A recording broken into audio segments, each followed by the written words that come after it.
Yeah,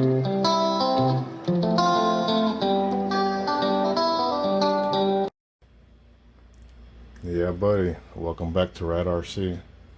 Thank you guys for following. Please like and subscribe.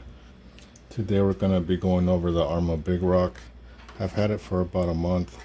I've broken 2 pieces. This thing is amazingly fast, 50 miles per hour straight out of the box. I run it on a 3S 600 6000 milliamp. So far I've had 2 repairs. I'm gonna post those videos later. The first is the steering block, which connects to the seat boot. Here it is. I ran into the corner of a building and one tire took all the pressure and it snapped right there. That's what a good one looks like. The only other repair I've had is the screw shaft and a 3mm nylon nut. Any brand of nut will work.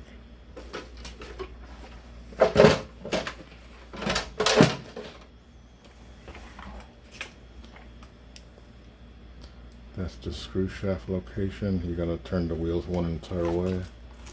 And there's the off-brand Dubro 3mm nylon nut. As I said, this thing's amazing. It's scary fast if you're a beginner. I'd recommend going with something a little slower or keeping this at 50%. So enjoy the video of the Oceanside dirt jumps. I went out there with no experience and did a bunch of cartwheels. Enjoy.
It's